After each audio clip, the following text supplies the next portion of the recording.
Programming language is known as the mother of all programming languages present in the software industry. Anywhere you go for an interview, C programming language is the most basic and very important aspect which the recruiters are looking for. Hello and welcome everyone, I am Ravi from Edureka, and today I welcome you all to this tutorial session on C programming. In this tutorial, we shall discuss very important and crucial concepts related to C programming. So, without wasting much time, let us quickly get started with our agenda for today's discussion. We shall begin with a brief introduction of C programming language, where we will learn about the history and importance of C programming language. After that, we shall learn about the installation procedures to be followed to install C programming in your computer system, and after that we shall discuss the data types and variables which we use in C programming language. Followed by that, we shall discuss the most important concept, which is C tokens. Followed by C tokens, we shall discuss the most important concept in C programming, which is the preprocessor directives, without which no program can be executed in C. Followed by preprocessor directives, we shall learn to execute our first C program in C editor. Later, we shall discuss the control statements used in C programming, along with the loops used, and followed by that, we shall look into the pointers used in C programming. Followed by pointers, we have the functions in C programming. And followed by the functions, we shall discuss the escape sequences used in C programming, and later we shall come into the important concept, which are the data structures. Followed by data structures, we shall discuss strings used in C programming, and after that we shall discuss structures and unions, and finally we shall come into memory allocations. Once after we are done with the memory allocations, we shall discuss some important sorting algorithms which are designed in C programming. Now, without wasting much time, let us quickly dive into the history of C programming. As we all know that Dennis Ritchie is the founder of C programming language. Prior to C programming language, we had many other programming languages such as B, COBOL, ASGOL, and many more, which were usually the machine-level programming languages, and it was very difficult to develop Linux operating system using those machine-level programming languages. This was the reason which Dennis Ritchie founded C programming language in the year 1972 at Bell Laboratories, USA. C was originally implemented on the first machine, which is DEC PDP-11. C is well known to be flexible and versatile, which allows maximum control with minimal number of commands. And it is a very user-friendly programming language, and it is highly readable. Now we shall get into the next stage, where we'll discuss the features of C programming language. The first feature of C programming language is it is a high-level programming language. Any programming language is considered as a high-level language if it is written in English or user-readable language. Now, we write programs in C language using English or user-readable language, which is user-friendly and easy to understand. Followed by the first feature, the next one is structured language. C language is considered to be a structured programming language as it improves the clarity and quality, and it reduces the development time for designing a programming software. Followed by this, the next feature is rich library. C language has its own library which includes most of the arithmetic and logical operations which are predefined. We just have to include the libraries which we need, and we can execute the functionality of those libraries without having to code them separately. Followed by that, the next feature is its extensibility. The programs which are written in C language are highly extensible. Followed by this, we have the next feature, which is recursion. Recursion is a feature offered by C programming language where we don't have to write the function for multiple times. Instead, wherever we need the function, we just have to call it. This feature reduces the time involved in the development cycle and also improves the code functionality. Followed by this, the next important feature offered by C programming language are the pointers. Using the pointers, we can directly interact with the physical memory of the computer system. The next one is faster execution. Using C programming language, the users can execute programs faster than its predecessors. And the final feature is memory management. The C programming language offers many functions where we can dynamically and directly interact the memory of the computer system. Many functions such as malloc, calloc, realloc, and free are the dynamic memory allocating functions used in C programming language. Followed by this, the next stage is the installation of C in Windows system. Since I'm using Windows system, we can learn the installation of C in Windows. Now, C can be installed in computer system in multiple ways. The most basic way of installing C is installing Turbo C in your system. If you are a fan of Eclipse IDE, then you can directly download GCC compiler and add CNature to the Eclipse IDE and continue to execute your programs. Compared to the previous two methods, the last method is completely simpler and easy to use. You can directly use an online compiler where you can directly write your code and execute it. Now let us try to install Turbo C first. To install Turbo C in your system, you just have to download Turbo C++ for 7, 8, 8.1 and 10. You can either choose a 32-bit version or a 64-bit version. Since my system is a 64-bit version, I have chosen 64-bit version and it is lying in my downloads section. So this is my Turbo C++ executable file. All I need to do is just install it. Select yes. Here you go. You can see the installation wizard here. Just select next and accept the agreements of Turbo C++. Next, next, and you're done. Installation will be completed within a moment, and here you go. You have the finish button and Turbo C is installed in your system. And this is the editor you'll find for Turbo C, and here you can write your programs and execute. So this is how the Turbo C++ editor looks like. Now the next method which I was talking about is Eclipse. To use C programming in Eclipse IDE, you need to download an Eclipse version for C and C++ developers. Now you can see the link for Eclipse IDE installer for C and C++ developers. All you need to do is download this installer and run it, and after running it, you'll find options for various IDEs of Eclipse. All you need to do is just select C or C++ developers version and you'll have the Eclipse. As you can see, I have already downloaded the Eclipse installer. All I need to do is to run this installer now, and I'll be getting a dialog box where I have to choose Eclipse IDE for C, C++ developers. Once after you install the Eclipse IDE, the next step you want to do is to install the GCC compiler. To install the GCC compiler, you need to visit an official website which is MINGW. Here you can either choose the 32-bit version or you can choose a 64-bit version and install it in your PC. This is the download link. I have already installed MINGW 64-bit in my system, and once after the installation is finished, you can directly start your Eclipse. Once after the Eclipse IDE is installed, your IDE looks something like this. Once after you start the Eclipse IDE, the first thing you need to do is to set the C++ and C nature. You can select the C++ or C IDE nature by selecting this icon which is on the right topmost corner of Eclipse IDE. After selecting that, you can see a pop-up where the first option is C or C++. This perspective has been selected here and just select open. And that's how you start working with Eclipse IDE. And now comes the easiest way to use C programming language in your computer is by choosing an online compiler. This is the official site for using an online compiler where you can write your programs directly onto the text editor. Now with this, we shall move on to our next stage where we shall discuss C tokens.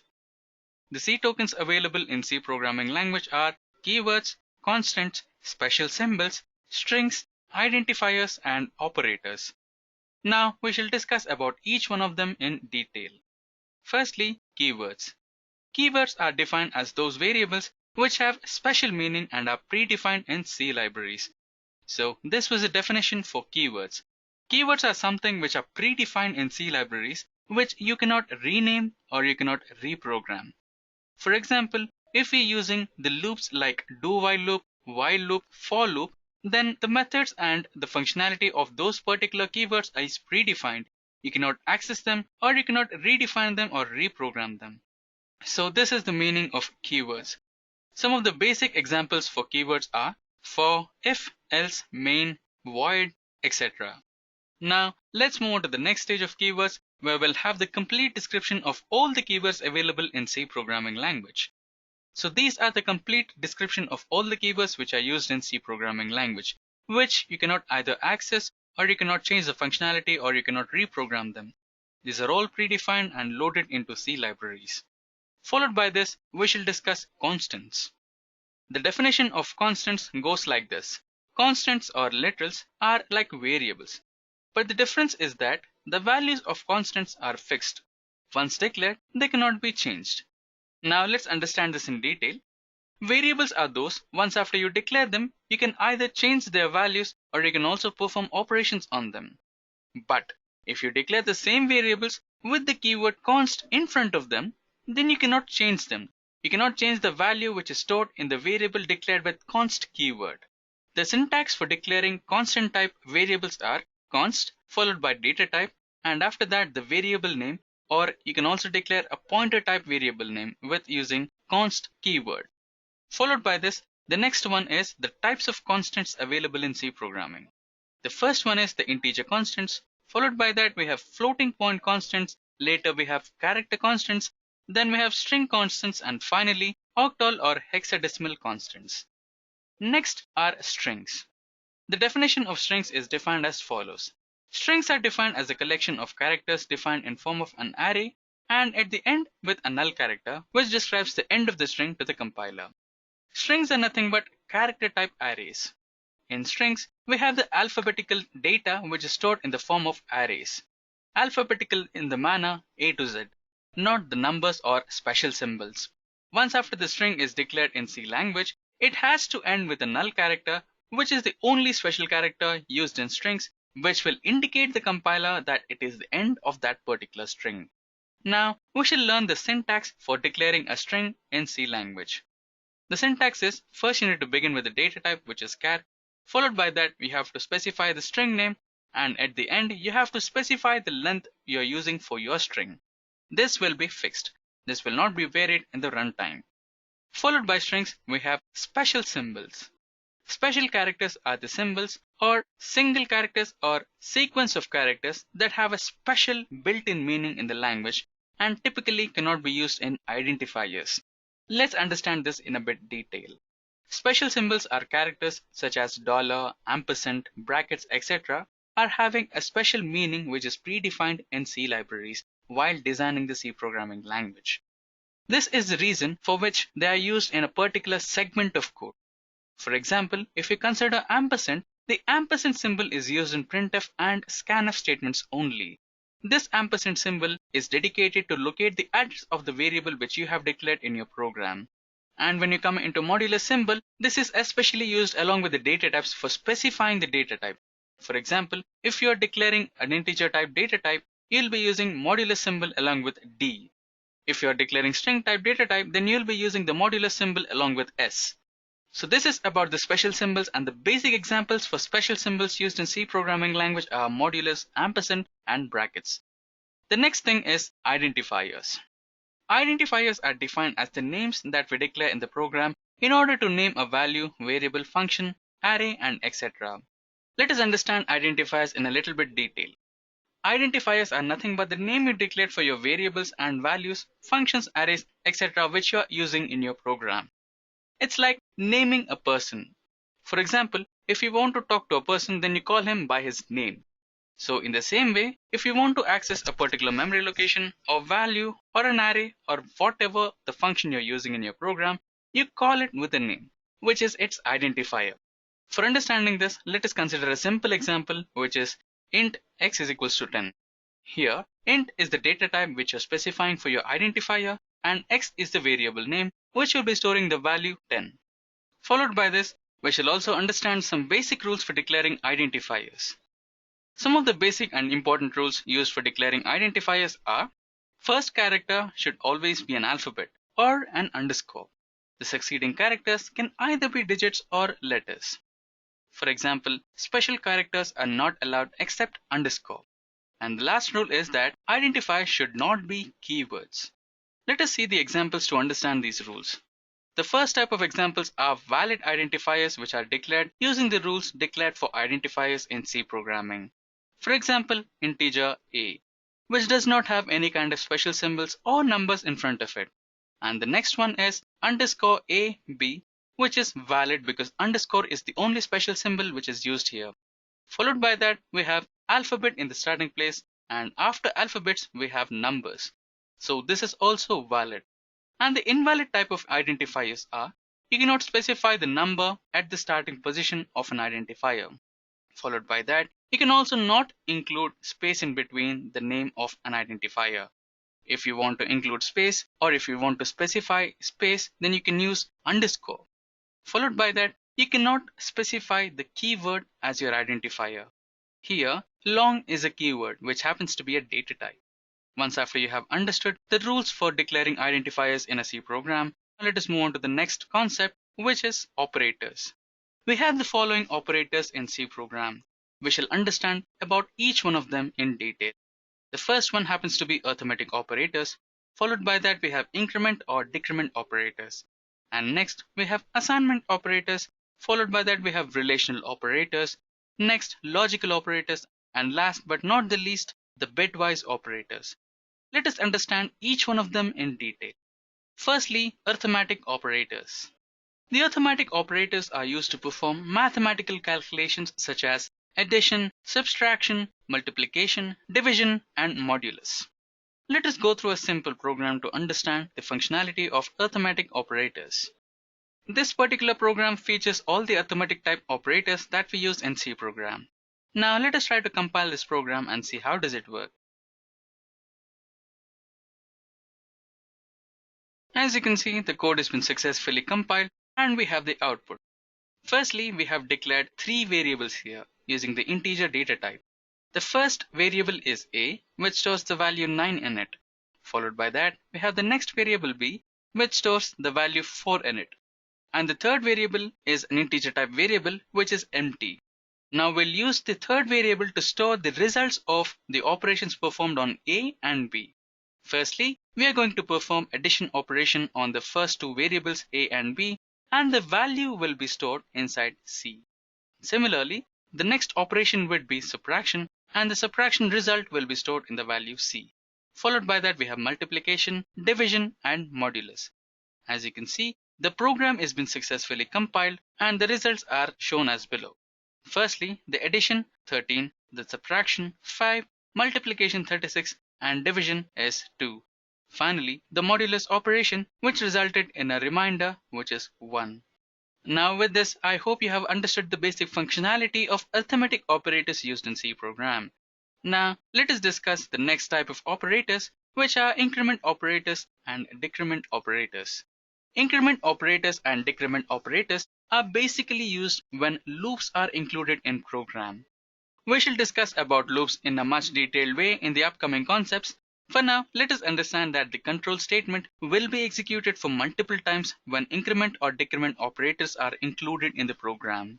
I++ defines that it is incrementing and I defines that it is decrementing. You can either use any of the variables from A to Z along with the increment symbol, which happens to be the ++, and decrement symbol, which happens to be -. With this, let us discuss about the next type of operators, which are the assignment operators. Assignment operators are used to assign values to the variables in C programming language. For example, if you are declaring certain value to a variable in C program, then you must use assignment operator. For example, we have int a is equals to 10. Here, int is the data type and a is the variable name. So, to assign the value 10 or to save the value 10 in the variable a, you need to use the assignment operator, which is equals to. And on the same way, if you're using double equals to symbol, it means that you're comparing the values stored on LHS and RHS. For example, if you're using a double equals to b, then the compiler understands that if the value of a is equals to b, then it has to execute certain commands in the upcoming statements. Let's discuss about that in the upcoming concepts. For now, let us move on to the next type of operators, which are relational operators. Relational operator is a programming language construct or operator that tests or defines the relation between two entities or two variables. Examples for relational operators are as follows: greater than, less than, equals to, and not equals to. Let us understand relational operators in a much better way. Relational operators are generally used between two or more variables. If you had to compare the greatest among the two values, for example, consider a is equals to 10 and b is equals to 20. Now the user wants to know which is the greatest variable. Then you will apply an if condition and declare two variables inside it. as shown here. If A is equals to or less than B, then a particular statement or particular code segment will be executed. This condition will be true only if A is less than or equals to B. Followed by the relational operators, we shall discuss about logical operators. The logical operators used in C programming are logical AND, logical OR, and logical NOT. The logical operators are used to perform certain operations on the given expressions. First, we shall discuss logic AND. To execute logic AND, both the sides of the LHS and RHS must be true. Only then it will result in a true value. If any one of the other value is false, then it will result in a false value. Similarly, when we come into logical OR, the logical OR functions with either one of the values of the two comparisons should be true. For example, if you're comparing A or B, then either A should be true or B should be true. Then the resultant will be automatically true. If both the values are false, then the resultant will be false. Similarly, when you come into logical NOT, the major functionality of logical NOT is to convert the true value into false. If you're using the NOT operator in front of a true value, then the value will be converted into false. Followed by the logical operators, we have the bitwise operators. The operators are used to perform bit operations. Decimal values are converted into binary values, which are the sequence of bits, and bitwise operators work on these bits. We have 6 types of bitwise operators. Firstly, bitwise AND, bitwise OR, bitwise NOT, XOR, left shift, and right shift. Followed by this, we shall enter into the most important concept, which is data types and variables used in C language. The data types used in C language are categorized into 4 varieties. Firstly, the basic data types. Next, we have the derived data types. Followed by that, we have enumeration data types. And lastly, we have void data types. We shall discuss about each one of them in detail. Firstly, the basic data types. The basic data types described in C language are int, char, float, and double. And followed by that, the derived data types are the array, pointer, structure, and union. The enumeration data type is none other than the data type which is declared using the keyword enum in front of it. And lastly, we have the data type void. Now we shall discuss the variables used in C programming. Variable is defined as a reserved memory space which stores the value of a definite data type. The value of variable is not constant. Instead, it allows changes. To understand variables in detail, variables are something similar to identifiers. Variables actually store the value which you assign to them. For example, if you declare a variable A with certain data type, say float, and you assign some value into it, say 100, then it will store that particular 100 value in a memory location with float data type. That is, the value of 100 will be stored as 100.00 in a certain memory location in the memory allocated to it. Now let us understand the types of variables available in C programming language. There are mainly 5 types of variables supported in C programming language. They are local variable, global variable, static variable, automatic variable, and external variable. Now let's discuss about local variables first.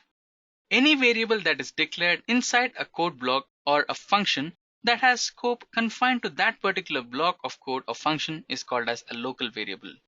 Let us understand this in a detailed way. For example, you are defining a function inside a main program. So inside the function, you will be declaring some kind of variables like int a or int b. So that particular variable is eligible to be used inside only that particular function, but not inside the entire code. So this is why it is called as a local variable, as its scope is been confined to one particular main program or one particular function, not to the entire program. For example, here I have declared a function by name edureka, and inside I have declared a local variable by the name local variable, and I have stored certain value that is 10 into it. So I will be able to access this local variable only inside the function edureka, but not outside the function edureka. Now let us discuss about global variables. You can see that the global variable is directly the opposite of local variable. The global variables are actually declared outside the main function itself. Before even you start coding, you'll be declaring first the global variables. The speciality of global variables is that you can access the global variables in the main program as well as the function Or in other way, I can say that the global variables can be accessed anywhere in the program. Followed by the global variables, we have the static variables. The static variables are also called as variables, but the only difference is that static variables will never allow you to change the value which they have stored. For example, you can run this code. Here, I have declared a local variable 10, and followed by that I have also declared another static variable with the name static variable, and I have assigned the value 10 into it. Now I can perform some operations such as adding one value to the value stored in local variable. The local variable will accept it and execute the code, and the value of the local variable will turn into 11. But when you come into static variable, and if you want to try this operation on that particular variable, then the compiler will throw an error saying that the value of the static variable cannot be changed. Followed by this, we have the automatic variable. The automatic variables can be declared by using the keyword auto. By default, all the variables which you use in C programming language are automatic variables. For example, you can see this. I have a main function inside which I have declared two different variables. One of them is the integer data type with local variable name which stores the value 10 into it. And the other one is also an integer type variable auto which stores the value 20. I can either use this auto keyword, or I can just simply declare a variable with integer data type and I can type the variable name and declare the value into it. Both are considered to be automatic variables. Followed by this, we have external variable. External variables are declared by using the keyword extern, similar to the other one which is auto variable. Here we'll declare the external variables with the keyword extern. We can share a variable in multiple C source files by using an external variable. For example, I have declared an external variable here of integer data type, and the name of the external variable is external, and it is storing the value 10 inside it. Don't forget to see the keyword which I have used, which is extern, to declare the external type of variable. Now, similar to the rules of declaring identifiers, we have also the same rules for declaring variables. The rules are: a variable can have alphabets, digits and underscore, but not special symbols. Followed by that, we have a variable name can start with alphabet and underscore only. It cannot start with a digit. The next rule is that there should not be white space in between the variable name. As we discussed in the case of identifiers, no variable name or no identifier name should include a space in between them. If you want to specify space, then you must use underscore, but not the actual space. Followed by that, the last rule is that a variable name must not be any reserved word or keyword. Example, integer or float. We shall see some examples for valid type of variables that we can declare in C language. Firstly, int a, where the variable name did not start with any of the special characters or space. It just simply started with an alphabet. Followed by that, we have another way of declaring variables with underscore, which is the only symbol or the special symbol which is eligible to be present in a variable name. Followed by that, we have the last type of valid variables name, which started with an alphabet and it ended with a digit, which is acceptable. Now we shall also discuss some invalid types of variable names, where the first one is int2. Here, the variable name started with an integer value or a number, which is invalid. Followed by that, we have another variable where we have included an actual space between the variable name. That is, we have included an actual space between the variable name a and b, which is invalid. And lastly, we have declared a variable name with a keyword which is long. Long happens to be a data type and it is a keyword, so this is also not acceptable. Followed by this, we shall move into the preprocessor directives, which happens to be the most important concept in C programming language.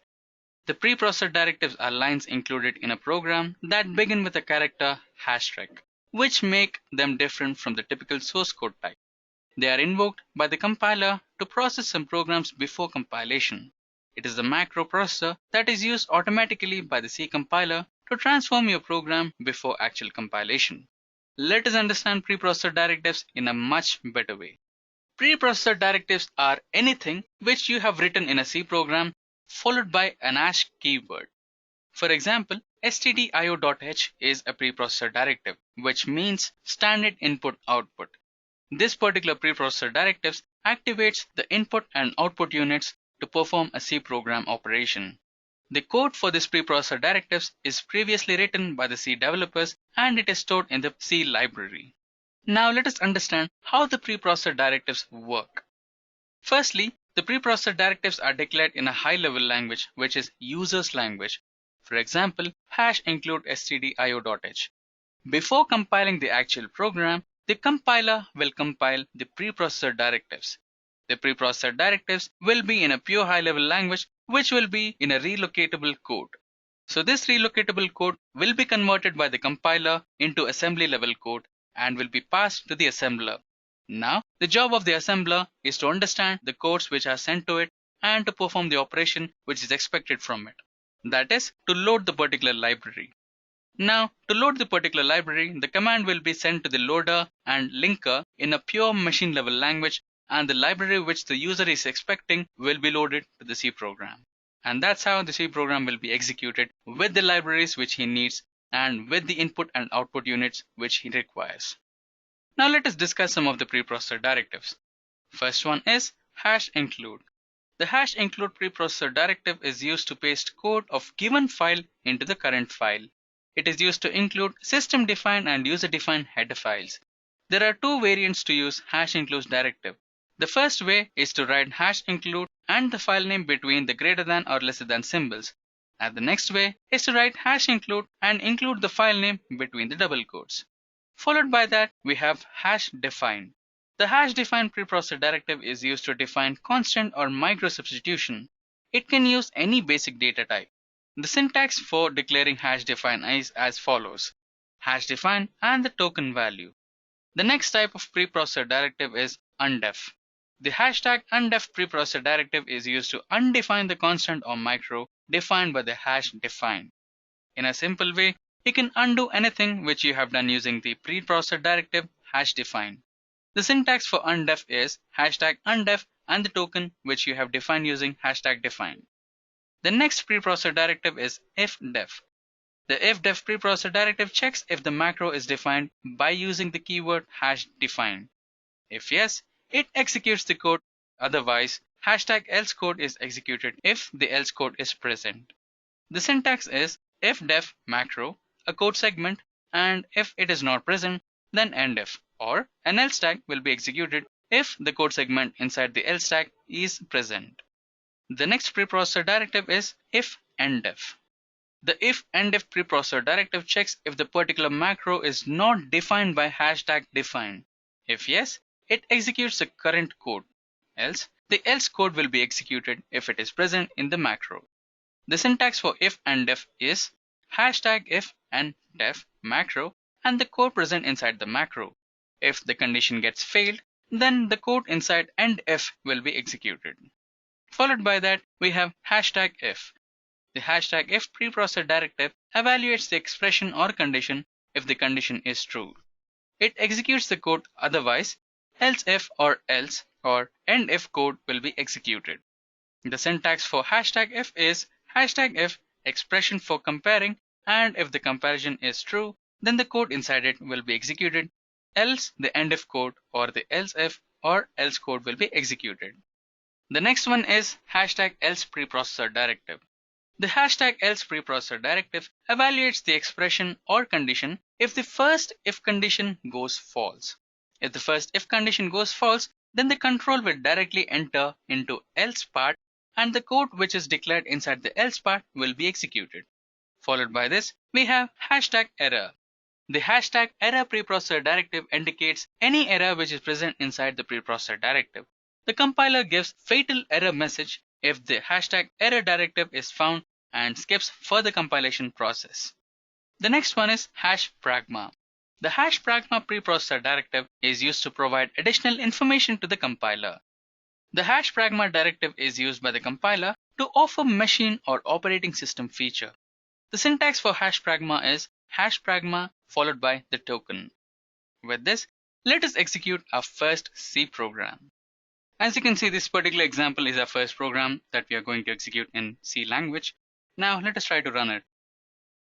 As you can see, the code has been getting compiled and the hello world message is printed successfully. With this, let us dive into the control statements that are used in C programming language. Control statements enable us to specify the flow of program control. They specify the order in which the instructions in a program must be executed. They make it possible to make decisions or to perform tasks repeatedly or jump from one code segment to another. Let us understand this in a bit detail. Control statements are actually user-defined conditions for the compiler. The user specifies a particular condition in front of a code segment and asks the compiler to execute that particular code segment if and only if the condition which he specified to the compiler is true or not. If the condition is true, then the code will be executed. If the condition is false, then the code will be skipped and the next code segment will be executed. Sometimes this also enables us to make decisions, and in the other case, we can also perform some particular task for a repeated number of times, such as loops. Now, you can also jump from one code segment to another directly if the condition happens to be false. This can be used in case of switch. Let us execute all the conditional statements present in C program and understand each one of them in a much detailed way. Firstly, we shall understand if condition statement or if control statement. The if statement in C is defined as a programming conditional statement that, if proved true, then performs a particular operation and displays the information inside the statement block. For example, if you have a condition in front of a code segment that you want to execute, but you have a condition to execute it. In that particular case, the code segment which you wanted to execute will be executed only if your condition what you specified will be true. Else, that particular code segment will be eliminated or the control will not enter into that block of statements. To understand this, we shall go through a flowchart. Here, this particular flowchart will define the working of if control statement. Firstly, the control will enter start and a particular code segment in the starting point of the program will be executed. Followed by that, the control will directly encounter the if condition. This is the place where you will provide your condition. If that particular condition happens to be true, then the control will pass through the condition and will execute the statements which are provided inside the condition. If the condition is false, then the control will directly jump to the next set of statements which are after the if condition statements. Let us try to execute a program to understand this in a much better way. This particular example is based on if condition. Here, I am specifying a variable by the name number, which is integer data type. Here, I will be asked by the compiler to enter any particular number, which is an integer. So, the number should not be float or any other. So, it should be just an integer. Then, the compiler will scan the input whatever I provide to the computer. Then, it will run a particular condition specified in the if block, which says, if the number provided by the user will result in a reminder is equals to 0, then the code segment which is present inside the if condition block, that is a printf statement, should be executed. Else, it should directly run out of the if block and execute the next particular statement which is return 0. Now, let us try to execute this program and see how does it work. As you can see, the code has been compiled here. Now the program is asking me for an input. Now let me try to give an even number, which is 10. As you can see, the modulus of 10 against 2 will result in a reminder 0. So the condition which I specified here is true and the code segment inside it is been printing here. Now let us try to provide an odd number and see how does it work. As you can see, the code has been compiled now. Now let me specify 7, which happens to be an odd number. Let us see if this works or not. As you can see, the program directly finished and the code block which is present inside the if block did not get executed. Now followed by this, let us understand if-else condition statements. The if-else control statement or conditional statement is similar to if condition, but the only difference is that you will also have an else block here. Let us define it. If-else statement in C language is defined as a programming conditional statement that has two statement blocks over a condition. If proved true, then the block inside the if will be executed. And if false, then the else block will be executed. To understand this in a much better way, let us go through a flowchart. In this particular flowchart, the control is started from executing the start statements. Once after the starting statements are executed, it will encounter a condition. In this particular condition, if the condition is executed and the result is true, then the control flow will enter inside the if block statements, and the if block statements will be executed, and then it will pass into the last set of statements. In case if the condition provided inside the condition block happens to be false, then the condition will be directly entering into the else block of statements, which will be a separate block of statements from the if statements. Then the else block of statements will be executed, and the control comes out of the else block of statement into the next set of statements. Now let us see practically and understand how does it work. So this particular example is related to else if statements. Firstly, the compiler will compile the code and the computer will ask me to enter a particular number. So here, if the particular number happens to be an even number, then the first set of statements which are present in the if block will be executed.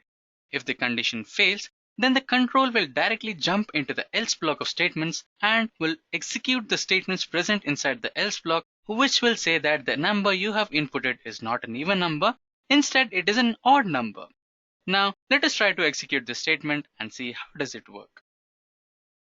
Now you can see that the program has been successfully compiled and the computer is asking me for an input. So first let me provide an even number, which is 4. As you can see, the modulus of 4 is resulted in 0, and the if block statements have been successfully executed, and it says the number you have inputted is an even number. Now let us try to run this code again, and let us provide an odd number this time, and let us see if else block is properly working or not. Now let us provide an odd number, which is 9. As you can see, the compiler have understood that the number is 9, and else block of statements have been successfully executed. Let us try to understand the next type of control statements, which is the else if ladder. Else if ladder in C programming language is defined as a programming conditional statement that has multiple else if statement blocks. If any of the condition is true, then the control will exit the else if ladder and execute the next set of statements.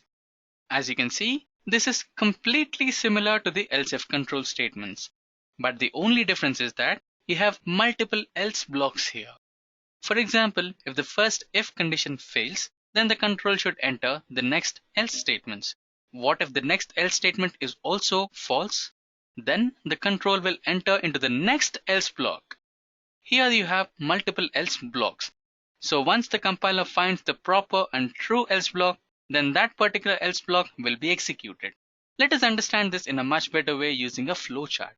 As you can see, the control will start from executing the initial steps, and after that it will encounter the first condition. If the first condition is true, then the statements inside the first condition will be executed.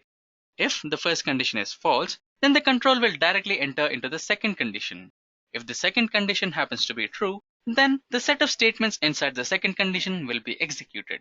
Else, the condition will jump into the third condition or the next following condition.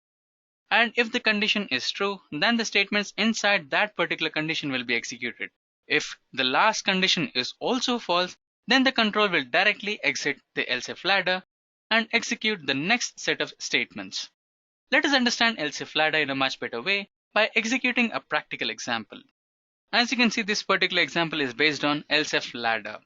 Here, I'll be asked by the computer for inputting a number. So, if I input the number, and if the particular number which I have inputted by chance equals to 10, then the first set of if block statements will be executed. If the number is not 10, instead if it is equals to 50, then the next else if block will be executed. If the number is not equals to 10 and not equals to 50, then if it is equals to 100, then the third set of statements will be executed. If the number which I have inputted will match none of the above statements, then a final else block will be executed, which will say that your number is not equals to 10 or 50 or 100. Now let us try to execute this program and see how does it work. As you can see, the program has been compiled here and the computer is asking me for an input. So to execute the first set of statements, my number should be 10. To execute the second set of statements, my number should be equals to 50. Or if I choose to execute the last set of statements, then the number which I input should be equals to 100. If I don't want to execute all the above three statements, then I can input any of the random number to execute the last set of statements. Now let me try to input the number 100.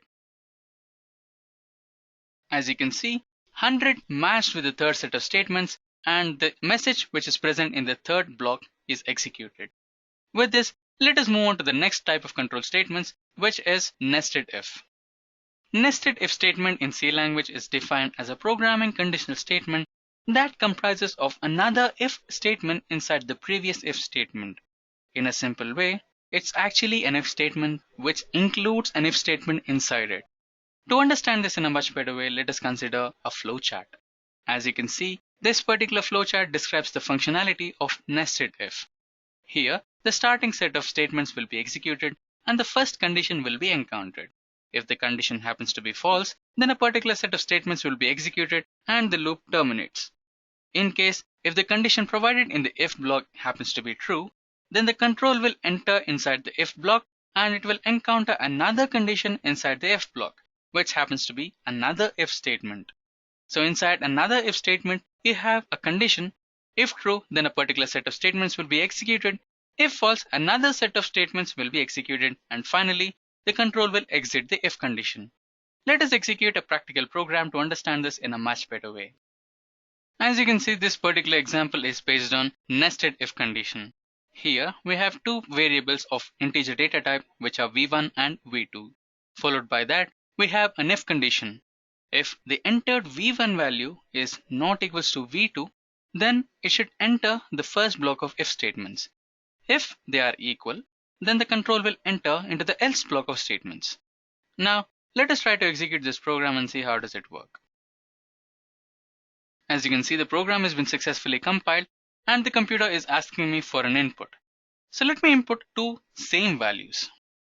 Second value is also same as the first value.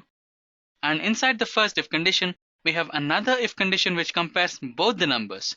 If v1 is less than v2, then the first block of statements will be executed, which is this. If it is false, then this particular statement will be executed. Now with this, let us move on to the next type of control statements, which are switch control statements. The switch case in C language is defined as a programming selection statement that checks for a possible match to the provided condition against the available cases. If none of the case matches, then the control will execute the default statement block. This is completely similar to the else if ladder. Here, you'll be having multiple cases. So, the control or the compiler will check for the match between all the available cases. And then, if any case matches, then the code segment inside that particular case will be executed. If the input does not match any of the provided cases, then there will be a default case or default code segment which will be executed by default. Now let us try to execute a practical example to understand switch control statement in a much better way. But before that, let us check out the flow diagram for switch control statement. In this particular flowchart, you can see that the control entered the switch condition statement, and inside the switch condition statement, it will be received a value which will be compared against the cases provided in the program.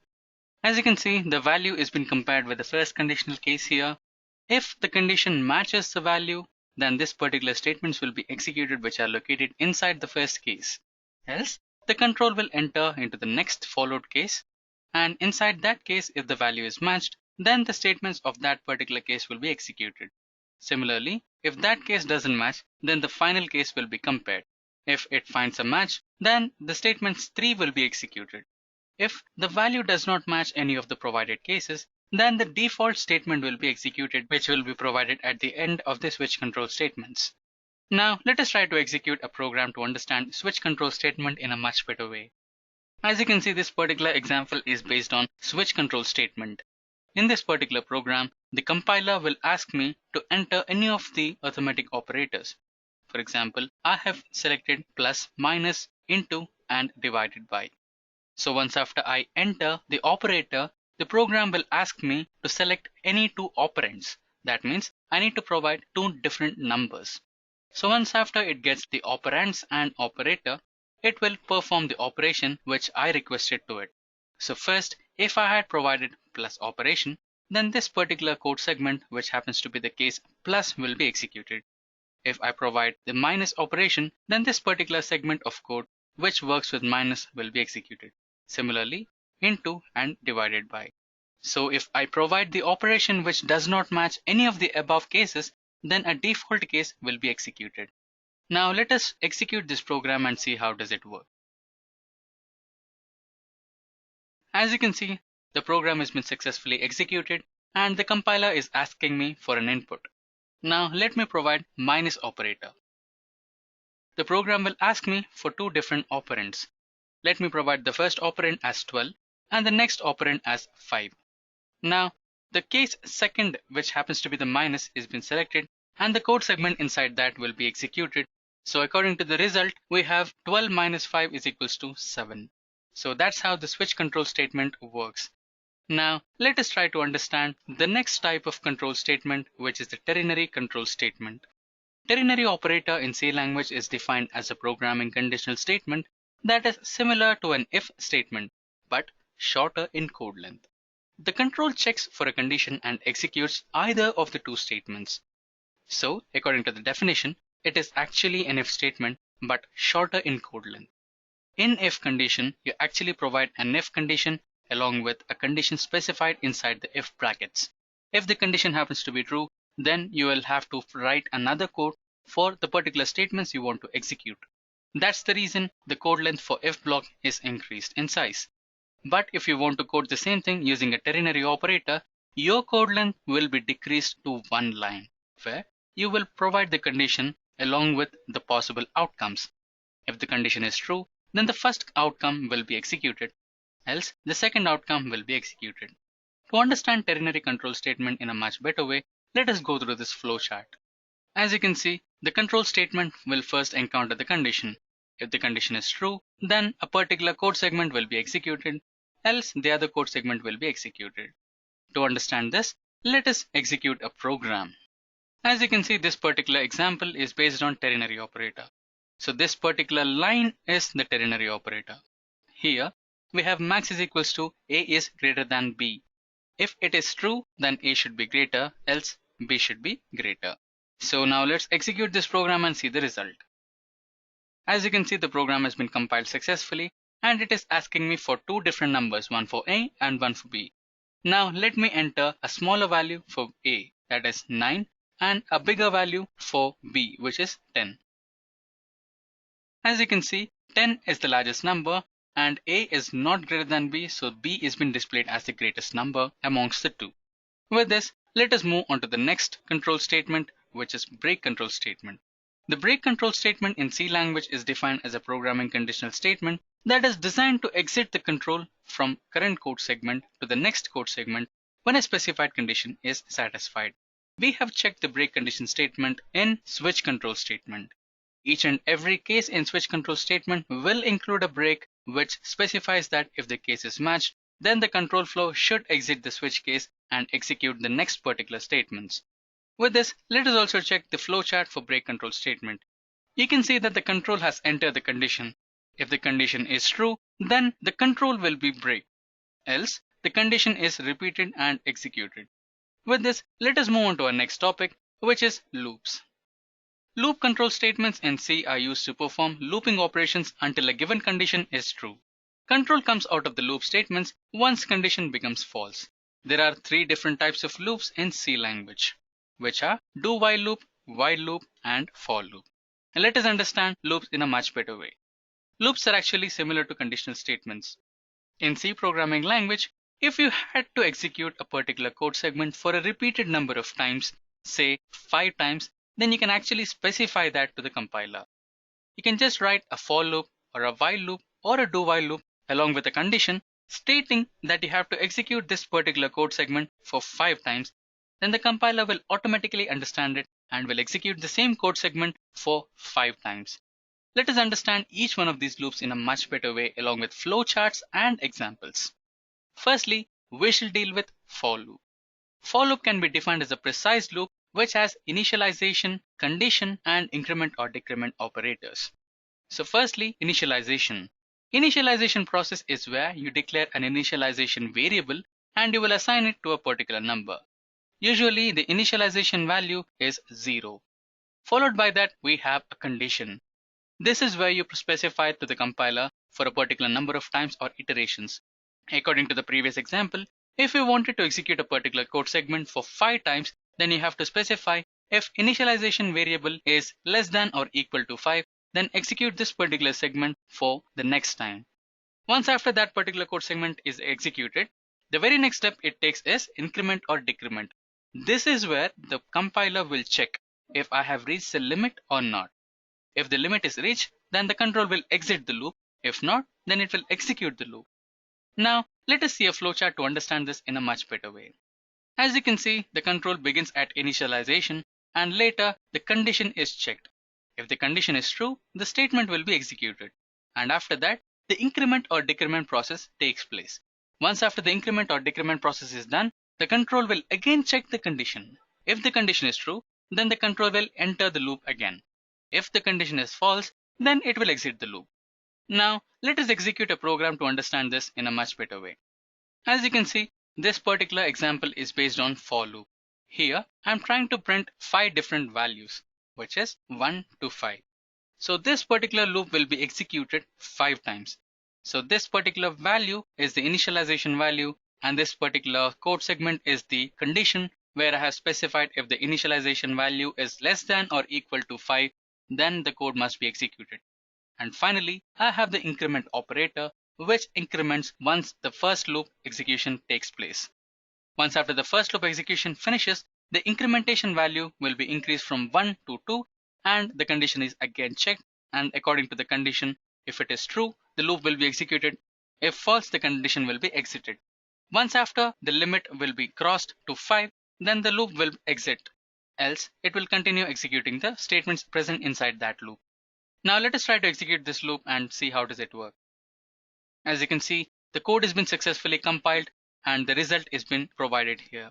As you can see, the control flow has encountered the for loop first, and the initialization value was 1 and the condition was true, and the statement has been executed. Once after this loop finishes the first iteration, the initialization value will be incremented to 1 as the increment operator here is been executed now. Once after it changes to 2, the condition is again checked and the condition is true, the loop will be executed. Similarly, it will execute for 3 and 4. And finally, once after the increment value reaches to value 5, the condition is checked again and the condition is true.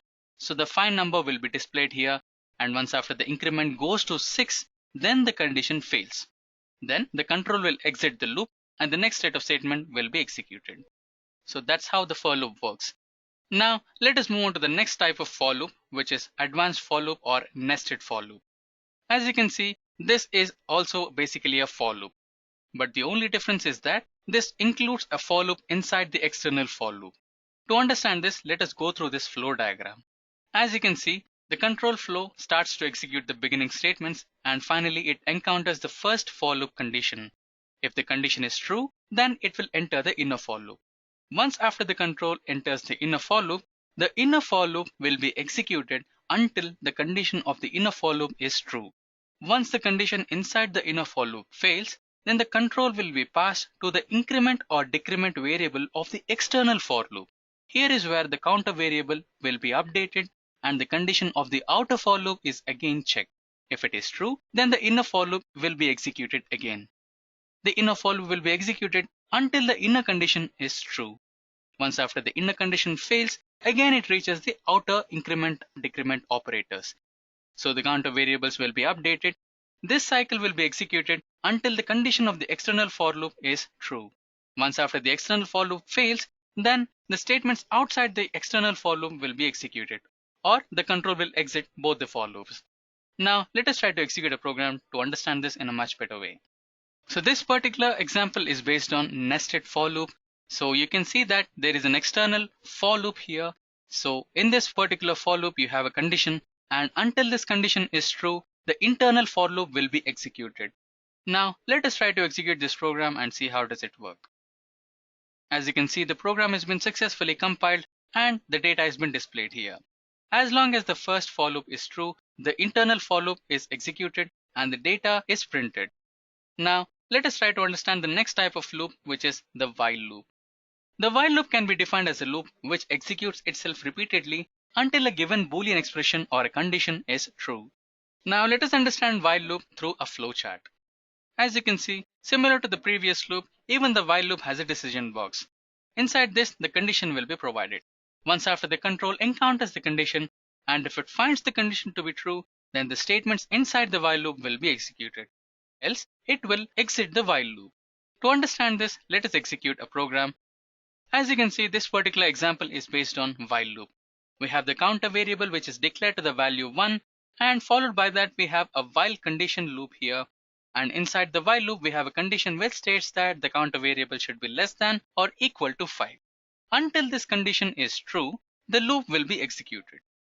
And you can find the increment or decrement variable which is present inside the while loop. So inside the while loop you can see that count plus plus, which means increment operator. Now let us try to execute this program and see the output. As you can see, the program has been successfully executed and the while loop ran until the condition was true, which states that the counter variable should be less than or equals to 5. So when the counter variable reached the maximum limit, the while loop got terminated and the next set of statements were executed. Let us understand the next type of loop, which is do while loop. Do while loop is completely similar to the while loop. The only difference is the condition will be stated at the end of the loop. You can see this when we execute a practical program. But before that, let us check the flow diagram of do while loop. In do while loop, the statements will be executed first. Once the statements are executed, then the condition is checked. If the condition is true, then the same set of statements are executed again. Else, it will exit the loop. Now, let us try to execute a program to understand how does it work. As you can see, this particular example is based on do while loop. You can see that the counter variable j is initialized to 0, and once after the initialization process is done, you can see that we have directly entered into the do while loop. And in this do while loop, we cannot find any condition. Instead, the control is directly entering into the loop and the first set of statements are executed. Once the statements are executed, you can see the increment operator over here, which will increment the value of j from 0 to 1. And once after the increment is done, then the condition is checked. The condition states that the initialization variable should be less than or equals to 5. Until then, this particular code segment can be executed. The only difference between while loop and do while loop is that the while loop will execute once after the condition is checked. But do while loop is executed without checking the condition, which means the do while loop will be executed at least for once. Now let us try to execute this program and see how does it work.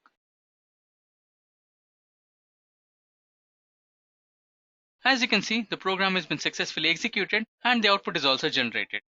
The output was generated until the condition was true. With this, let us move on to the next topic, which is infinite loop. Infinite loop is a situation where the condition of the loop fails and the execution persists until you stop it manually.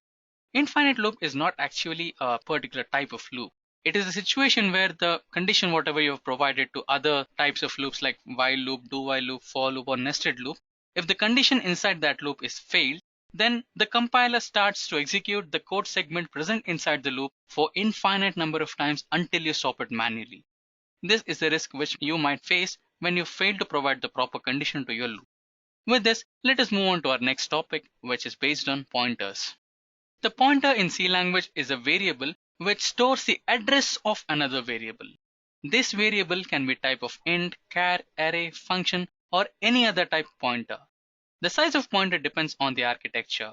The pointer in C language can be declared using asterisk symbol. So to understand pointer in a much better way, let me give you a small example. Let us assume that you have declared a variable by name n, which is of integer data type, and you have stored some value that is equals to 10. Now, what is happening here is n is pointing to a value which is 10, and it is storing the value in a particular memory location. So n must have a memory location address. Similarly, as you have your house address, in the same way, every variable in C language also has an address. So for example, n might be having some address like 1011. So if you want to access n directly, then you have to access its address. So for that, you have to declare a pointer which can access n directly through its address. So to declare a pointer variable, you have to use an asterisk, which defines that the variable which you have declared is a pointer variable. So here I have declared a pointer variable p with asterisk symbol. that makes it as int star p is equals to address of n. So pointer variable p stores the address of n, which is directly accessing the value present in n. Before we execute a program, let us understand the advantages of pointers. We can return multiple values from a function using pointers. Followed by that, it makes you able to access any memory location in the computer's memory. We can dynamically allocate memory using malloc and calloc functions using pointer variables. Pointers in C language are widely used in arrays, functions, and structures. It reduces the code and improves the performance. Now, let us try to execute a simple program to understand pointers in a much better way. So this particular example is based on pointers. As you can see, I have declared an integer type of array with the name first array, and the first array size is 10. So inside the array, I have stored 10 different values starting from 1 to 10, and after that I have initialized a pointer variable. So the pointer variable is pointing to the memory address of first array. So what I'm trying to do here is to print the address of each and every element present in the first array. Let us try to execute this program and see what are the addresses of all the elements present in first array. As you can see, the code has been successfully compiled and the addresses of all the values present in first array are being displayed here. For example, the address of value 1 is 0x7FFF056EA460. So this is a hexadecimal value. Once after you convert into a decimal value, then you can have a particular address where the particular value 1 is been stored. Similarly, all the other values have also got a different address through which they can be accessed. Now with this, let us move on to our next topic, which is escape sequence. Escape sequence can be defined as a combination of backward slash and a letter or digit. These sequences are non-printable and are used to communicate with display device or printer by sending non-graphical control statements to specify the actions like new line or tab space. Let us understand this in a much better way. Escape sequence is none other than a combination of backslash and a letter or digit. So we have a particular number of escape sequences in C programming which have different meanings. So basically in a C program, we use new line and tab space to provide new line for the output or to provide a tab space between the obtained output if you are printing an array. So we shall understand what are the meanings of each and every escape sequence which is provided with C programming language. As you can see, these are the few examples of escape sequences designed in C programming language. The first one is alarm, which is provided by \a, and the second one is backspace, and the third one is form feed, and the fourth one, you know this, \n, which means new line, and after that we have carriage return, and followed by that, which is the common one we usually use while printing matrices, so that is tab space, and finally we have vertical tab. Followed by this, we have few more escape sequences, which are double backslash and backslash quote, backslash double quote, backslash question mark, and backslash triple n, which describes it as an octal number. And followed by that, we also have backslash xhh, which describes it as a hexadecimal number.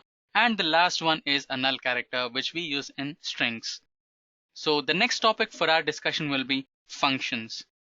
The most crucial and most important topic in C programming is functions. So what are functions? A function can be defined as a subdivided program of the main program enclosed within flower brackets. Functions can be called by the main program to implement its functionality. This procedure provides code reusability and modularity. Few examples for functions are library functions and user-defined functions. Actually, these are the only two types of functions which are available with C programming. Now let us understand functions in a much better way. For example, you have a program which has to add two numbers for multiple times in your program. For example, consider you had to design a program to add numbers, and inside your program you had to add numbers for 10 times. So to design this program, you had to create an addition operation for 10 times. For the first set of two numbers, for the second set of two numbers, third set of two numbers, similarly for the 10th set of two numbers. So here you are accessing addition function for 10 different times. So this increases the code length and also increases the compilation time. So the compilation time doesn't matter for this simple operation, but if you're designing a bigger software, then this compilation time will matter a lot and the code length also matters a lot. Instead, you can just write a function where you can define the addition operation and you can just pass the values 10 times to that function and the operation will be executed. So this reduces the code length drastically, and also the compilation time will be reduced drastically, and the code performance will be improved exponentially. So with this, let us try to understand the advantages of functions in C programming. Advantages of functions are: writing the same code repeatedly in program will be avoided, which is the example we discussed about. And after that, functions can be called any number of times in a program. According to the previous example, we had to call 10 times. We can also call multiple times, more than 10 also. And after that, tracking a program easily when it is divided into multiple functions. For example, if you divide your main program into multiple functions, then tracking it would be easy. For example, if you have designed a program for border mass function, then if you find a problem in multiplication operation, then you can directly enter into multiplication function and check where the error is. But if you did not follow the function type of programming, then it might be a difficult task for you to find where the error is. And coming into the last advantage, reusability is the main achievement of C functions. With this, let us come into the rules for using functions. The rules to be followed to use functions in C programming are as follows. Firstly, function declaration. A function is required to declare as global, and the name of the function, parameters of the function, and return type of the function are required to be clearly specified. This says that the function should be globally declared. This means before you start your main program, you need to declare what are the functions you're going to use in your program. Followed by that, you have parameters and name of the functions and the return types, which means whatever the name you specify to your function should be clearly specified and it should be readable. And also, it must include the parameters, the values which you will be passing to the function, and the return type, which means if you are getting some value, for example, as we discussed before, if you're performing an addition operation, then it is sure that you'll be getting a result out of it. So whatever the result or whatever the return type you're getting should be specified. Followed by that, you have the next rule, which says function call. While calling the function from anywhere in the program, care should be taken that the data type in the argument list and the number of elements in the argument are matching. For example, you have defined an addition operation. So for a basic addition operation, you might be having two operands. So in the main function, if you're calling the addition operation, then it must be taken care that before calling the function, the operands in the main program are also equals to 2. It is not possible to have 3 variables in calling function and 2 variables in called function. This is an error. So that care should be taken. Followed by that, the next rule is function definition. After the function is declared, it is important that the function includes parameters declared, code segment, and the return type value. Just declaring a function globally doesn't mean that your function should work. To make your function work, you must also define it, which includes the parameters which you are going to use in it, and the code segment and the operation that you want to perform should be included, and also the return type value. Followed by this, we shall understand how to use functions. There are 4 different aspects of using functions in C programming. The first is function without arguments and without return value. In this case, you don't pass any arguments to the called function, and similarly from the called function end, you won't pass any values to the calling function. In the second aspect, function without arguments and with return value. In this particular type, the calling function will not provide any arguments to the called function, but the called function will return a value to the calling function. The third type of aspect is function with argument and without return value. In this case, the calling function will provide some arguments to the called function, but the called function will not return any value to the calling function. The last aspect is function with arguments and with return value. In this particular case, the calling function will provide some arguments to the called function, as well as the called function after executing the operation will provide a result to the calling function. Now, let us try to execute some examples to understand this in a much better way. Functions can be called in 2 ways, either by reference or either by value. Let us execute 2 types to understand this in a much better way. First, let us execute call by value. This particular example is based on call by value. So here, what you're basically doing is you're actually calling a function by passing values. So let us try to execute this program and see how does it work. As you can see, the program has been executed successfully and the output has been displayed here. So the value of x before calling the function is 100, And once after the function has been called through value, some operations have taken place in the function and the result is been given by the called function to the calling function, and the value of num is been changed from 100 to 200. And finally, the value of x is 100 after function is been called. Now let us try to execute a program based on call by reference. As you can see, this particular example is based on call by reference, where the function will be called according to the addresses of the variables used in the program. As you can see, the outputs have been successfully generated and the values have been changed here since the addresses of the values have been accessed.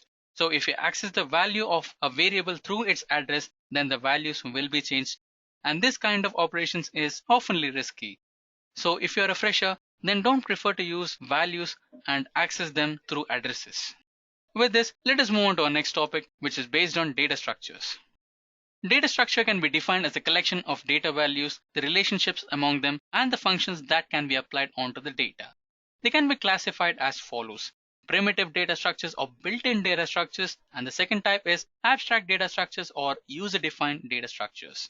Let us understand the data structures in a much better way, and what are the types of data structures present in C programming language and how are they supported. Let us see them. They can be classified also based on their characteristics. Before this, we classified them according to their nature, but here we can characterize them according to their characteristics. Firstly, the linear ones, and followed by that we have the non-linear data structures.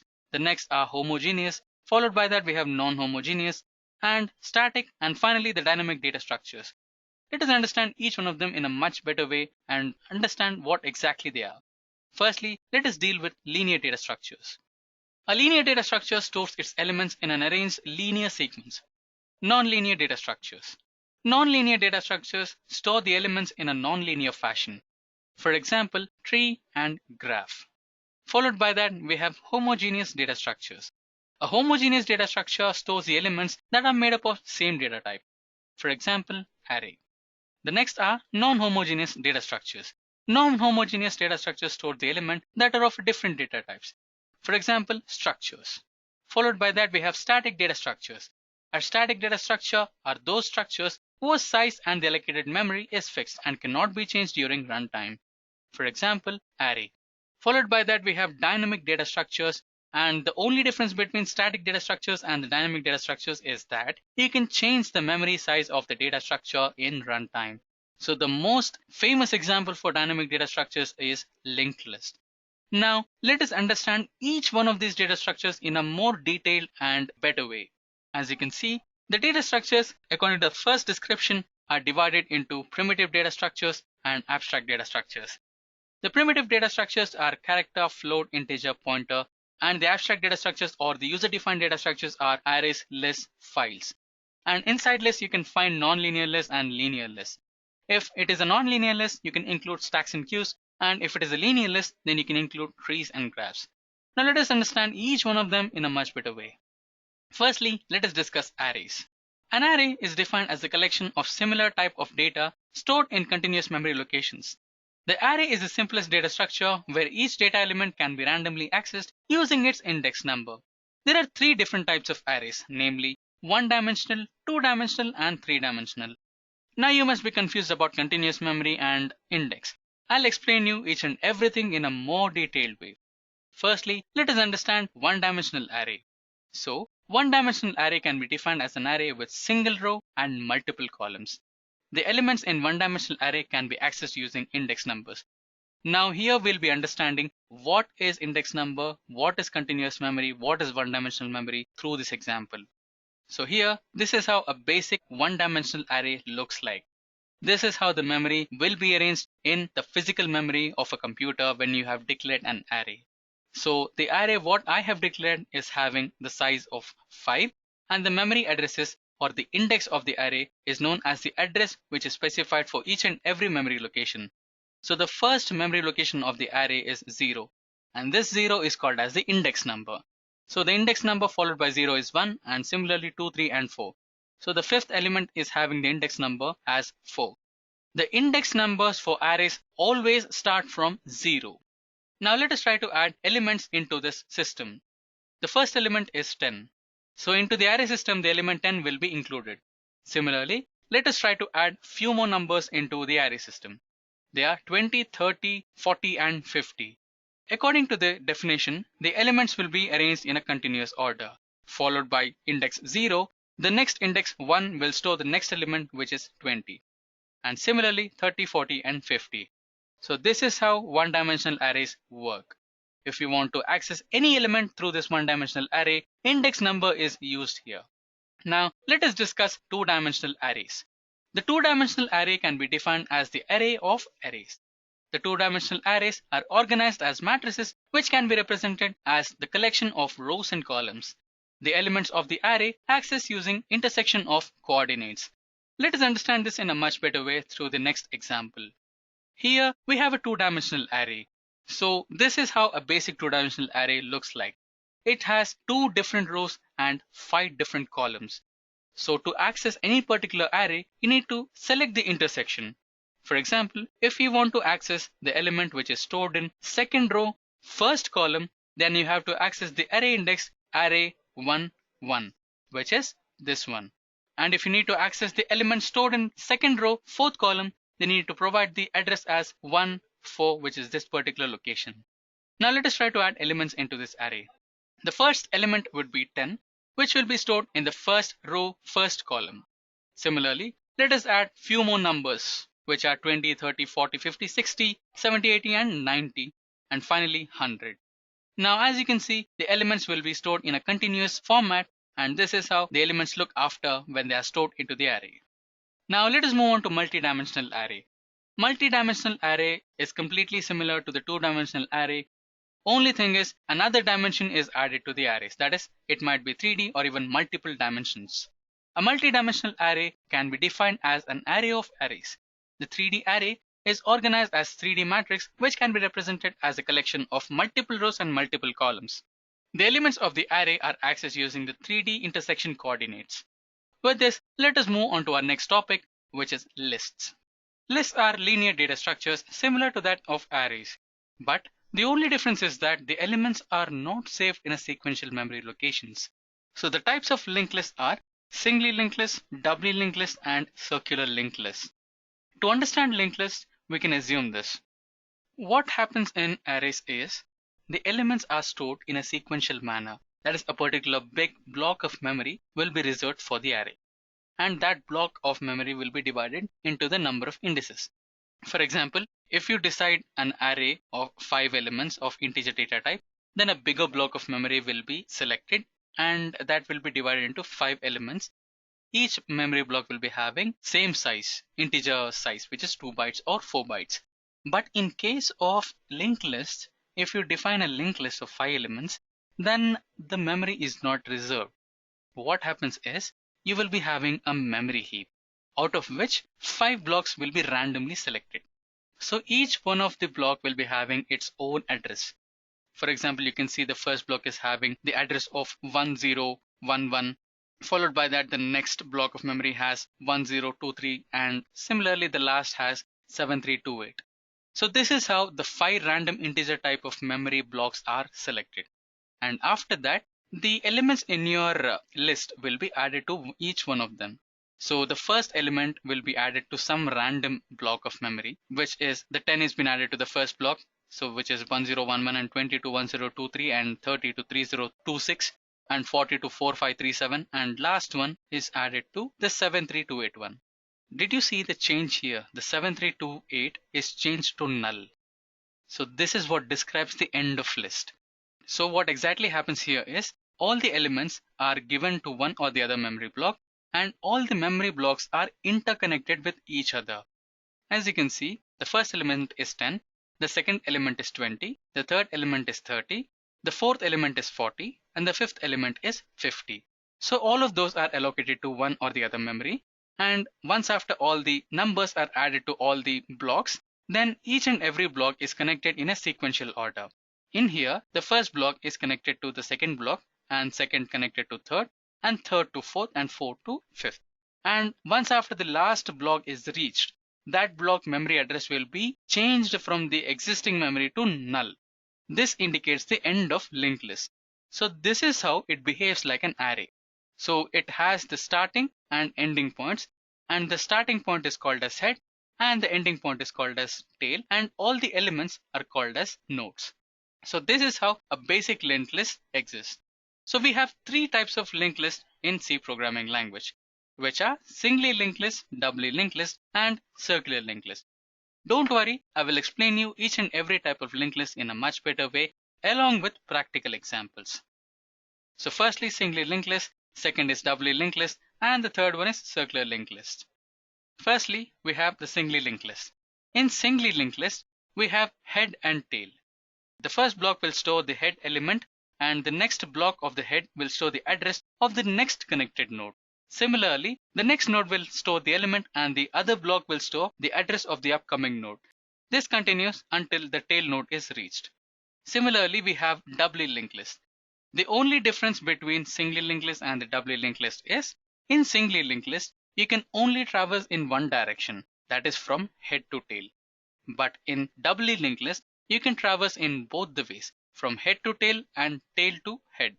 This is possible because the head stores the element, along with it has two more blocks where one of the block will store the null element in the head and the other will store the address of the upcoming node. And when you come to the second node, you have two address blocks. One address block will store the address of the upcoming node and the other address block will store the element of the previous node. This happens until the tail node is reached. Similarly, we have circular linked list. Circular linked list is completely similar to the singly linked list. But the only difference is that the tail node will not have null element. Instead, it will store the address of head block or head node. So that's how it will be connected back to the head and the complete list will become a circular linked list. Now we shall execute the elements based on arrays, single one-dimensional array, two-dimensional array, and coming into list we shall execute singly linked list, doubly linked list, and circular linked list. Firstly, we shall execute one-dimensional array example. As you can see, this particular example is based on one-dimensional array, and I have provided the size of array as 3, which means it can store 4 elements. The index of array starts from 0. As you can see, I have stored the employee IDs of 4 different employees in one single dimensional array. Now we shall try to execute an example for two-dimensional array. This particular example is based on two-dimensional array, which is having two different for loops. One is the external for loop, and inside that external for loop we have the internal for loops. This is repeated for twice here. Now let us try to execute this program and see how does the two-dimensional array looks like. The two-dimensional array must look like a matrix. Now you can see the program has been successfully executed and it is asking the values. Now let us include the values. First 1, second we shall include 2. Similarly, let me follow it.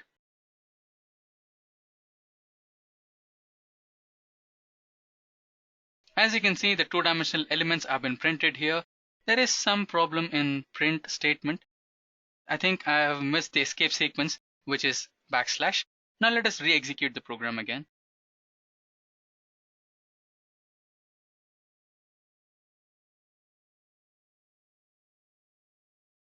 You can see the elements printed in matrix format now. This is how the output looks like. Let us execute examples for linked lists. The first example will be based on singly linked list. As you can see, this particular example is based on singly linked list, and we can find the head elements as well as the tail elements, including all the nodes in between. You can see the program has been successfully executed and it is showing the head element as 100 and the tail element as 600, which is described by the null pointer which is located at the tail part. Now let us try to execute an example for doubly linked list. You can see this particular example is based on doubly linked list, and in here I am defining head and the last tail and the current node, and this is the structure of node what we have defined here, which includes the data and previous and next addresses, which are the pointer variables, and followed by that we have the link definition here, the head link, and after that we have the current link, and lastly we are trying to insert elements 10, 20, 30, 40, 50 and 60 into the linked list. Now let us try to execute this program. You can see the program has been successfully executed and the doubly linked list is being described here. You can see the head node which is 10, and followed by that you have the next node which is 20, 30, 40, 50 and 60. Each of the other nodes are connected to each other, and finally you have the head node which is interconnected to it. Now let us try to execute the third type of linked list, which is circular linked lists.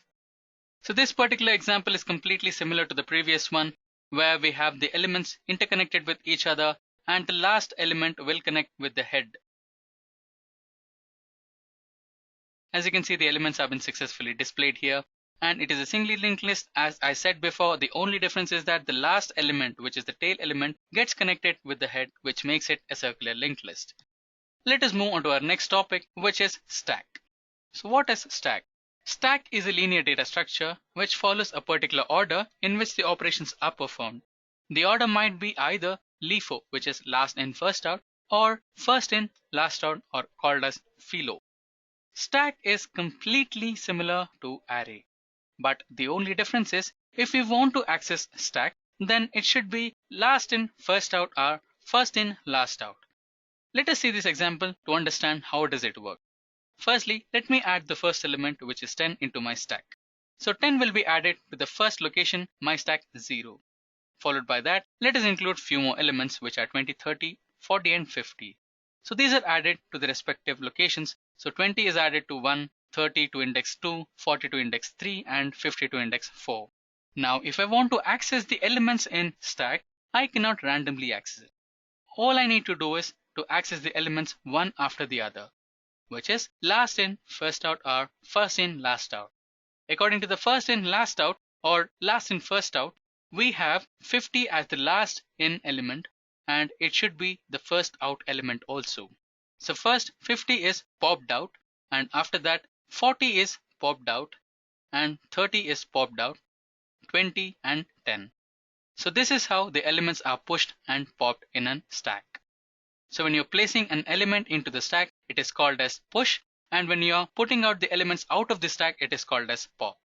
The elements 10, 20, 30, 40 and 50 were pushed into the stack, and using the last in first out principle, we have popped out 50, 40, 30, 20 and 10. Now let us try to execute an example to understand this in a much better way. As you can see, this particular example is based on stack, and here we will be pushing few elements into the stack, and later we will be popping the elements. As you can see, this particular main program is having a push function where I'll be pushing 11, 12 and 33 elements into the stack, and I'll also be popping out them in the same way using the first in last out principle. Now let us execute this program. As you can see, the program has been successfully executed, and the elements 11, 12 and 33 are pushed, and using the last in first out principle, we have popped the element 33 from the stack. Now let us move on to our next topic, which is queue. Queue is completely similar to stack, but the only difference is it follows FIFO, which is first in first out. Now the definition says that a queue is a linear structure which follows a particular order in which operations can be performed. The order is first in first out. Let us understand the terminology of queue. Similar to stack, the elements are pushed into the queue. First 10, and followed by that we are going to push the elements 20, 30, 40 and 50 into the queue. And unlike the same way which we pop the elements in stack, we are going to dequeue the elements from queue in a reverse order, which is first in first out. So according to this principle, 10 was the element which was first pushed into the queue. Now 10 must be the element which will be first pushed out or popped out or dequeued from the queue. As you can see, 10 is been dequeued from queue. Followed by that, 20 will be the next element which will be dequeued from queue, and next 30, and similarly 40 and 50. So this is how the queue works. First in, first out. Let us execute a program to understand queues in a much better way. We will be enqueuing the elements 1, 2, 3, 4, 5 and 6, and after that we'll be displaying the queue, and after that we'll be executing a dequeue function to dequeue the elements inside the queue. Now let us run this program and see how does it work. Don't worry about the code, I'll be linking that with the description. As you can see, the elements which are inserted are 1, 2, 3, 4, 5, and once after the queue is full, the elements have been displayed here and one element was deleted. So the first element 1 is deleted, and after that the elements present in the queue are 2, 3 and 4 and 5. Let us move on to our next topic, which is graphs. Graph is defined as a data structure that is represented in a graphical format using nodes and edges. A graph in C language is commonly represented in two formats. Firstly, adjacency matrix and adjacency lists. Now let us discuss the first type of graphs. You can see this is a graph. And here we have the nodes, which are 0, 1, 2, 3, and 4. And the lines which are connecting 0 and 1 are called as edges. So we have edges for 0 to 1, 0 to 4. And similarly, we have edges from 1 to 4, 1 to 3, and 1 to 2. And in this way, all the elements are interconnected to each other. Few are connected and few may not. Now, let us describe the graphs using adjacency matrix. As you can see, this is adjacency matrix, and the links between the nodes have been described using adjacency matrix. For example, 0 to 0. If there is a link existing between 0 to 0, then it will be specified as 1. If there is no link between 0 to 0, then it should be specified as 0. So 0 to 0 we don't have any edge, so it must be represented as 0. 0 to 1 we do have an edge, so it should be represented as 1. And 0 to 3 you might think there is an edge, but there is no direct edge, so it is 0. And similarly we don't have a direct connection to 2, so it is also 0. Now let us see the adjacency matrix and understand this in a much better way. So to 0 to 0 there was no edge, so it is described as 0. And 0 to 1 there was an edge, so it is described as 1. And 0 to 2 we don't have an edge, direct edge, so it is described as 0. Similarly to 3, and to 0 to 4 we do have an edge, so it is described as 1. So this is how adjacency matrix works. And similarly, the adjacency list. Adjacency list is nothing but a linked list which will show the links between the nodes. So 0 to 1 we had a link, and 0 to 4 we also had a link.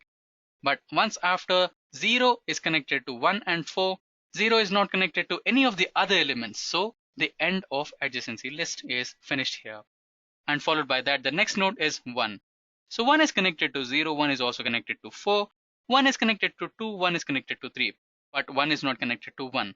So we have an end of the adjacency list here. And similarly, we have 2, 3, and 4.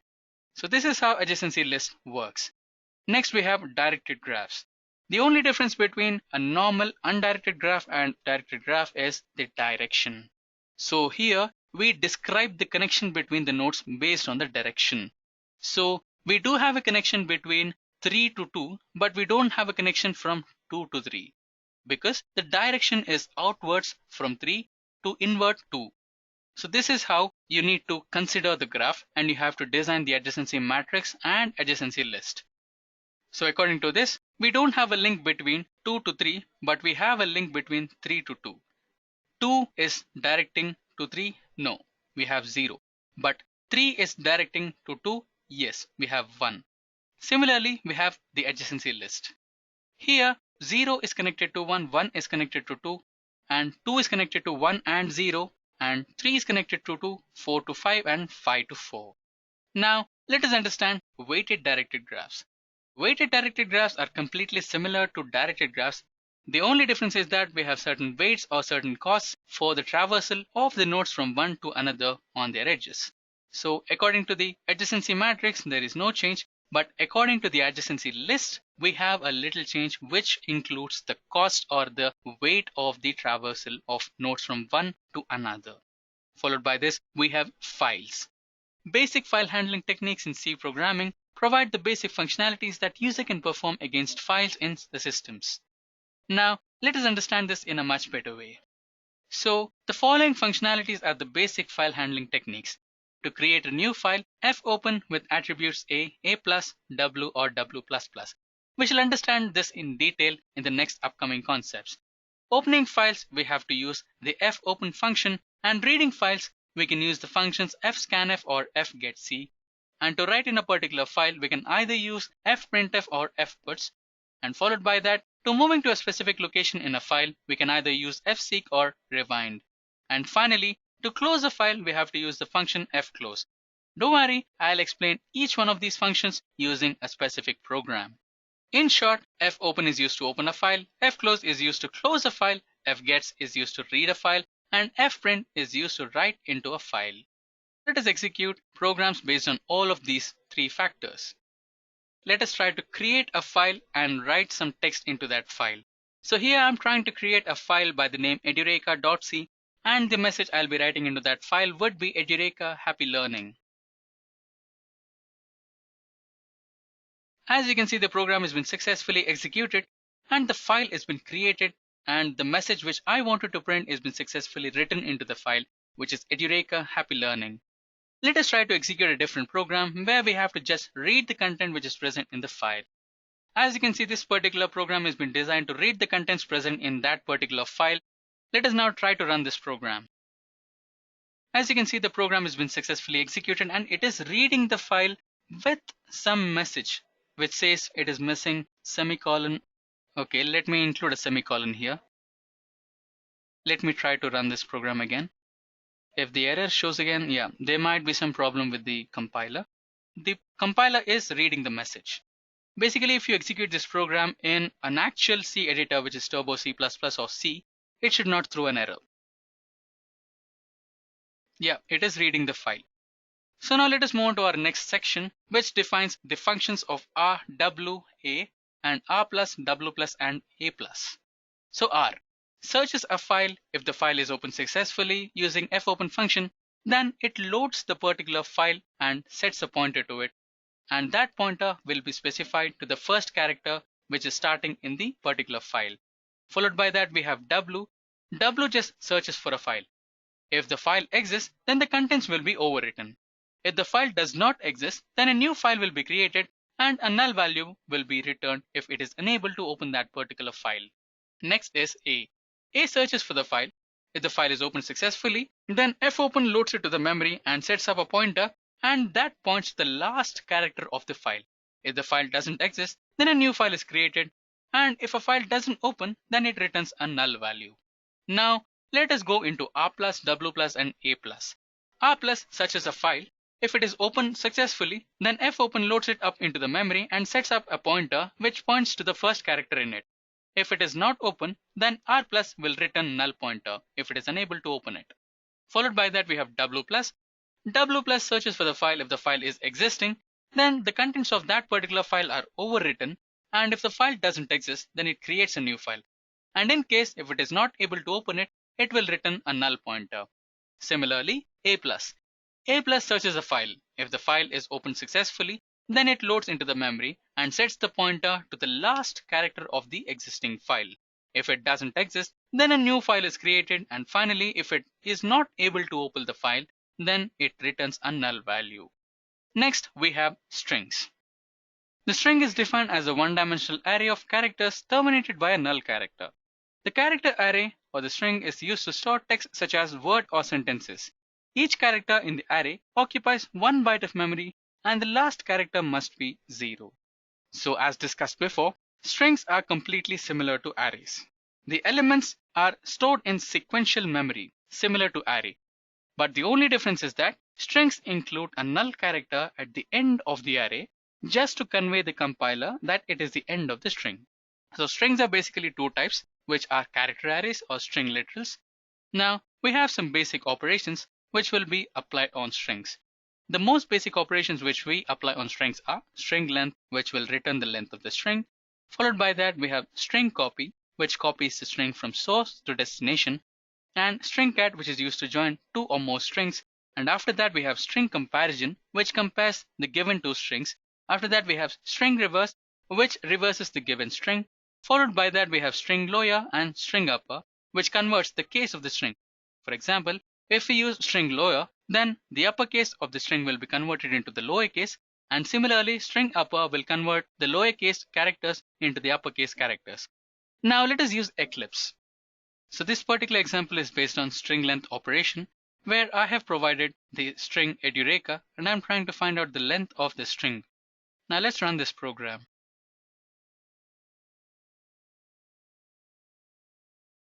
As you can see, the length of the string edureka is found to be 7. Similarly, let us also execute other programs based on other string functions. The next string function is string copy, where I'll be trying to copy the string edureka from string 1 to string 2 and see if the data is being printed into the string 2 or not. Let us try to execute this program. As you can see, The data from string 1 is copied into the string 2, and the data inside string 2 is being successfully displayed here. Followed by this, we shall also execute an example for string comparison. In this particular program, I'll be comparing the string 1 with string 2.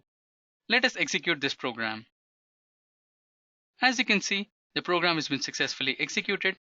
And now let me type in the string 1, which is Edureka. Similarly, let me type in the string 2 in the same way how the string 1 is being declared, which is Edureka. Now let us compare if string 1 is equal to string 2 or not.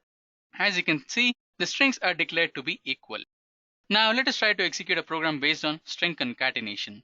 In this particular program, I'll be concatenating two different strings. As you can see, I have provided string 1 as hello and string 2 as world. So according to my function, I should be concatenating both the strings, which is hello and world. As you can see, the program is being successfully executed and both the strings are concatenated into one single word, which is string hello world. Followed by this, we shall also execute a program for string reverse function. In this particular example, I'll be writing the text happy learning into the string and I'll be trying to reverse this particular string. Let us execute this program. As you can see, the string before reversing is happy learning and string after reversing is this.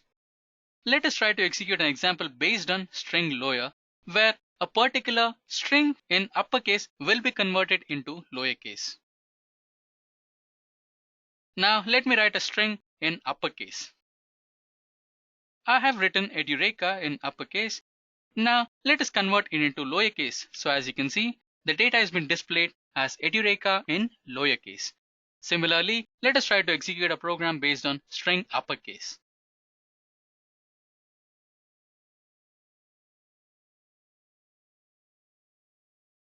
As you can see, the program has been successfully compiled. Now let me write some text in lowercase. Edureka has been written in lowercase and according to the output, Edureka text is been converted into uppercase. Now with this, let us get into our next topic, which is about structures and unions. Firstly, let us deal with structures. A structure is a user-defined data type available in C language that allows to combine the data items of different data types together. Structures are used to represent a record. Struct is a keyword that is used to declare structures. Basically, structure is a data type. For example, if you consider array or lists, you can only store a specific data type of elements because array will not allow you to store different elements of different data types. But what if you had to store a database of a school which has different data types? For example, roll number will be integer, marks will be float, and name will be string. In that case, you cannot use arrays or you cannot even use lists. The only available option is structure or either a union. What structure basically does is, it is capable enough to store the values of different data types. For example, here I'm considering school.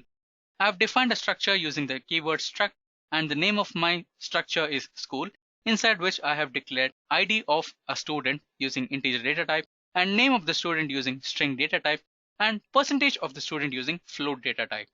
Now to understand structures in a much better way, let us execute a practical program.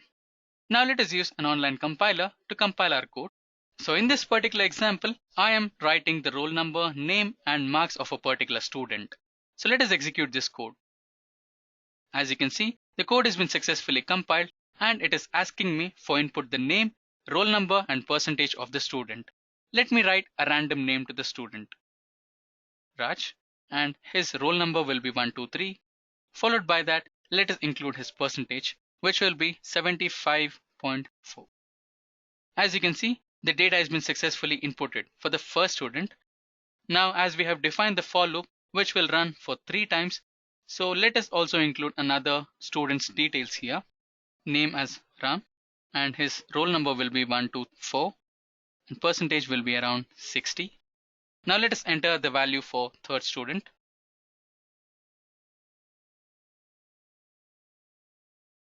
As you can see, the details of all the 3 students are being displayed here. So with this, let us move into our next topic, which is union. A union is a special data type available in C language that allows storing different data types in same memory location. Union is the keyword used to declare union. So you might be confused about structure and union here. Why are two different data structures defined for performing one single operation? Don't worry, there are few differences between union and structure which we will discuss after this topic. So let us execute an example to understand union in a much better way. We shall consider the example of employees. As you can see, the code has been successfully compiled and the data of the employee has been displayed here. The ID of employee is 18518774450 and the name is Jhansi. With this, let us move on to the differences between structure and union. The key differences between structure and union are keyword, memory, change of value, access to data, and initialization. The keyword to declare structure is struct and the keyword to declare union is union.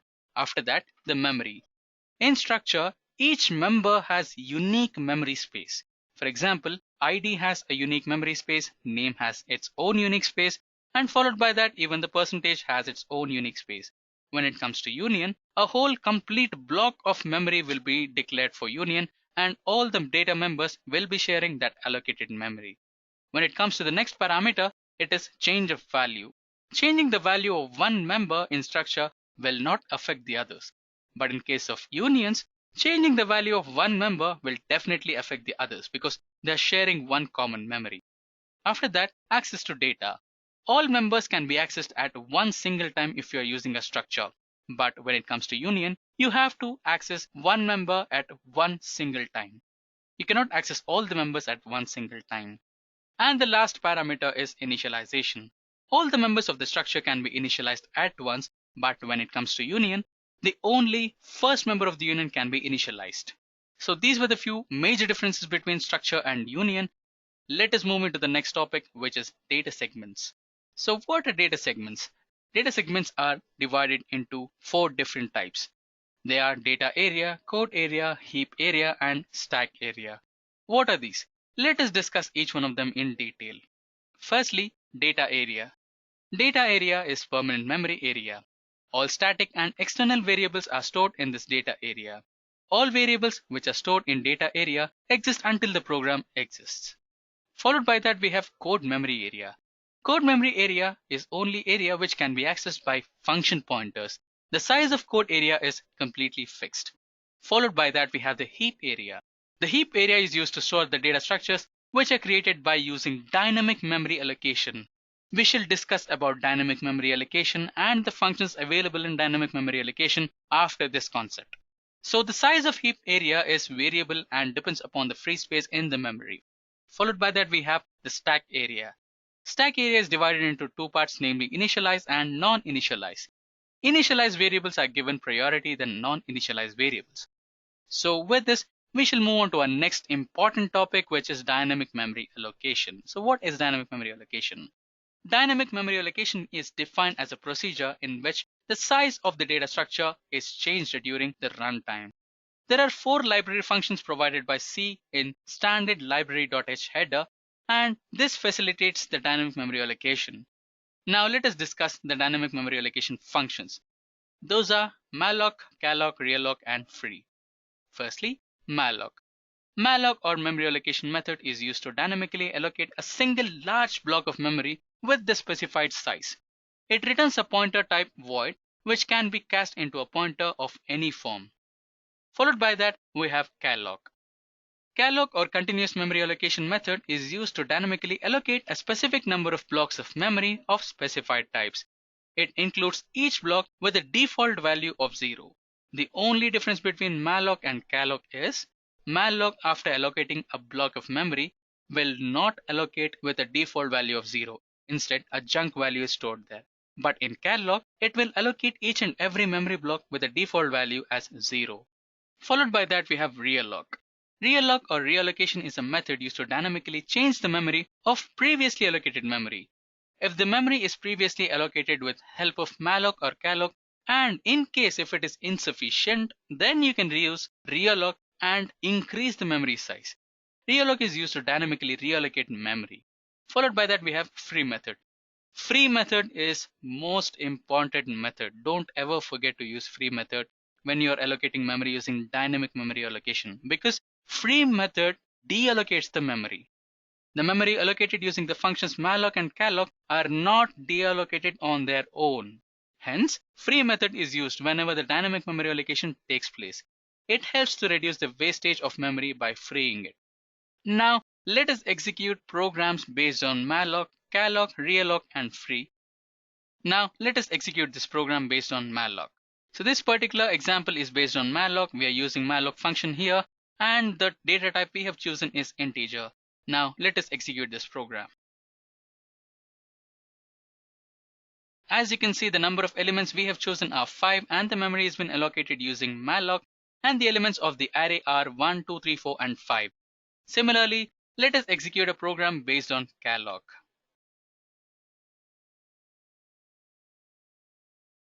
As you can see, the memory has been successfully allocated using calloc function, and the elements are 1, 2, 3, 4, and 5. Let us execute realloc. Now you can see the memory has been reallocated using realloc. Usually using malloc and calloc, we have created elements only for 5 elements, which were 1, 2, 3, and 4, and 5. We needed extra space for 6, 7, 8, and 9, and 10. So we have created that extra space using realloc here. Now let us use free method to free all the memory which we have created using calloc, malloc, and realloc functions. Now you can see the memory will be freed using free method. As you can see, the output says that the number of elements were 5, memory successfully allocated using malloc, and malloc memory is been successfully freed. Similarly, calloc is also been freed. Now that we have completed dynamic memory allocation concepts, let us now move on to sorting algorithms. Sorting algorithms are used to arrange the elements of an array in a particular order. The order might be either ascending order or descending order. Now, C programming language has n number of sorting algorithms, out of which we have some primary important basic algorithms which we will be discussing now. Basically, what is a sorting algorithm? A sorting algorithm is used to rearrange a given array or list elements according to the comparison operator on the elements. The comparison operator is used to decide the new order of elements in respect to the data structure. As we have discussed earlier, the sorting algorithms are used to arrange the elements of array or list in a particular order, either ascending or descending. It is based on a condition which you specify. Now, with this, let us move on to the sorting algorithms that we will be discussing today. Firstly, bubble sort, and followed by that we will discuss about insertion sort, and finally selection sort. So first, the bubble sort. Bubble sort is the most basic and brute force method of arranging the elements of an array. Now, what happens in bubble sort? In bubble sort, we consider the first element of the array to be the smallest of all the other elements. And this small element will be compared by the next following element. If the following element is smaller than the first element, they will be swapped. Followed by that, the second element of the array will be compared with the third, and third with fourth, and so on. Let us now understand this through this simple example. As you can see in this particular example, we have an array of 5 elements. In the first iteration, the first element, which is -2, will be compared with the second element 45. If the second element is smaller than the first element, then they will be swapped. In this particular algorithm, we are going to arrange the elements in ascending order. So the smaller element will be located in the first place. Firstly, you can see -2 is smaller than 45, so in the comparison, -2 will be left in the first position. And in the second iteration, you can see 45 will be compared with the third element, which is 0. So here 0 happens to be a smaller element than 45, so they both will be swapped here. Followed by that, in the third iteration, we will be comparing 11 with the element 45. 11 happens to be the smaller element than 45, so they will be swapped again. And in the last iteration, 45 will be compared with -9, and -9 happens to be the smaller element than 45, so they will be swapped. So this was the first cycle. So in this cycle, the elements are arranged to a particular extent, but not completely. So we will follow the next cycle where the elements will be compared again from the starting. In the starting iteration, -2 will be compared with 0. As you can see, -2 happens to be smaller than 0, so no changes in the positions of the elements. Followed by that, 0 will be compared with 11, and 11 happens to be bigger than 0, so no change in that as well. In the next iteration, 11 will be compared with minus 9, and minus 9 happens to be a smaller element compared to 11, so they both will be swapped. And in the last iteration, 11 will be compared with 45, where 11 will be the smallest, so no change in their positions. And now we will see the third cycle. In the third cycle, minus 2 will be compared with 0 in the first iteration, followed by that 0 will be again compared with minus 9. Minus 9 happens to be smaller than 0, so they both will be swapped. And in the third iteration, 0 will be compared with 11 and the positions will not be changed because 0 is less than 11. And in the fourth iteration, 11 will be compared with 45, where 45 happens to be the biggest number than 11, so no change in the position. So in the last cycle, minus 2 will be compared with minus 9, and minus 9 happens to be a smaller element compared to minus 2, so they both will be swapped. And in the last iteration, you can see that minus 9 is in the correct position, that is the smallest position, happening to be the first of the array. And followed by that we have the second position with minus 2, and third position we have 0, fourth 11, and finally 45. Hence the array is been sorted here. So this is how bubble sort algorithm works. Now let us see a practical example so that we can understand this algorithm in a much better way. So this particular example is based on bubble sort. We are going to arrange each and every element in a particular position based on ascending order. This is the same array that we have considered in our previous example, which has the elements minus 2, 45, 0, 11, and minus 9. Now let us run this program and see the output. As you can see, the program got successfully executed and the elements of the array are in ascending order. And the ascending order is being achieved through bubble sort algorithm. Followed by this, let us move on to our next sorting algorithm, which happens to be the insertion sort. Insertion sort is also completely similar to bubble sort, but the only difference is that we presume that the first element of the array is already sorted. So in this case, we consider the first element of the array, which is 9, is already sorted. Followed by that we have 5. So we will take 5 as the key. So here we have considered 5 as the key, and now we compare 5 with 9. So in comparison, if 5 happens to be the smaller number than the presumed arranged element, which is 9, then they both will be swapped. We can see that 5 is already smaller than 9. So what we do is we replace 9 with 5 and 5 with 9. So in the next iteration, we will consider the first two elements to be sorted and we will consider the third element as the key. Now we will take 1 in the position of key, and now we'll compare the key with the first two elements, which are 5 and 9. So we can see that 1 happens to be smaller than 5 and 9. And inside we can see that 5 happens to be smaller than 9. So we send 9 to the position of 1 and 5 to the position of 9 and 1 to the position of 5. So this is how it happened. Firstly, we compare 1 with 5 and 1 with 9. And we find that 1 is smaller than 5 and 9, and later we compare 9 and 5. So we find that 5 is smaller than 9. The bigger number will be sent to the place of the key, and the next following number will be sent to the position of the earlier number, and the smallest key will be sent to the first position. Followed by this, we have the next iteration where we'll consider 4 as the key. So 4 will be taken into the position of key. Now 4 will be compared with the previous elements, which are 1, 5 and 9. So we can see that 4 is greater than the first position 1. So we will not make any changes to the first position. Followed by that, we will compare 4 with 5. So here we can see that 4 is smaller than 5. Followed by that, we'll compare 4 with 9. We can see that 9 is bigger than 4. What we will do is, now we'll compare the other two elements in the array, which are 5 and 9. 5 is smaller than 9. So we will send 9 to the key position, which is 4. So followed by that, we will send 5 to 9th position as shown in the next iteration. And now the position where 5 element was removed will be empty, and inside that position we will send 4. And that's how the array will be sorted here. You can see 1, 4, 5 and 9. And in the next cycle, we will take the element 3 as the key and we'll compare with the other elements. As you can see, 3 is taken into the key position, and now 3 will be compared with all the elements in the array. As you can see, 3 is compared with 1, and you can see 1 is already arranged, and 3 is compared with 4, and you can see 4 is bigger than 3. Now we will compare the other elements with 3, and 3 is compared with 5, and it happens to be 3 is smaller than 5, followed by that 3 is also smaller than 9. Now the elements inside the arrays are compared. Now the number 9 happens to be the biggest one, so 9 will be sent to the key position, followed by that 5 will be sent to the ninth position, and 4 will be sent to the fifth position, and 3 will be in the position of 4, which will be vacant after 4 is transferred to the fifth position. As you can see, now the array is completely sorted in the ascending order, where 1 is the smallest number, followed by that we have 3, next is 4, next is 5, and lastly we have 9. Now let us see a practical example to understand insertion sort in a much better way. Let us consider the same array what we have discussed here.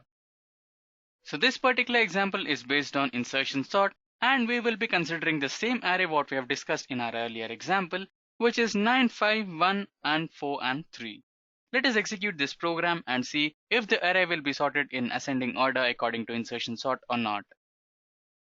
As you can see, the program has been successfully compiled, and we obtain the same result what we discussed before, which is 1, 3, 4, 5, and 9. Now with this, let us move on to our last algorithm, which is selection sort algorithm. Selection sort happens to be a little different from the other two algorithms. Here, we actually compare all the elements with each other, and we come to an end with the smallest element, and we declare that particular smallest element as minimum, and we will replace that element to the first position. And after that we come to the next cycle, where we swap the second smallest element in the second position of the array. Now let us understand this through this particular example, where we have considered an array which has 5 elements, namely 20, 12, 10, 15, and 2. Now we will compare the elements present in the array. As you can see, the first element happens to be 20. We will assign 20 as minimum in the first cycle. Now what we do is, we'll compare 20 with 12, and we will find out which is the minimum. 12 happens to be the minimum number when compared with 20. So 12 is now the new minimum element. Now 12 will be compared with the next following element, which is 10. We can see that 10 is the next minimum element found in the array, and now 10 is the new minimum element declared. Followed by that, we will compare the next element with the minimum, which is 15. 15 is greater than 10, so there is no change. Next, we will compare 10 with the last element, which is 2. Now we find that 2 is the smallest element compared to 10. So the last minimum element finally obtained is 2. So what we do here is, we will swap 2 with the first position, which is 20. As you can see, now the element 20 is been replaced by 2. So 2 is the first element sorted in selection sort algorithm. Before moving into the second cycle, let us have a small acknowledgement of the first cycle. So this is how the comparison happened. Firstly, we considered 20 was the minimum number, but 12 happened to be the minimum number. Followed by that, we got our next minimum number, which is 10. And lastly, we got 2, our minimum number.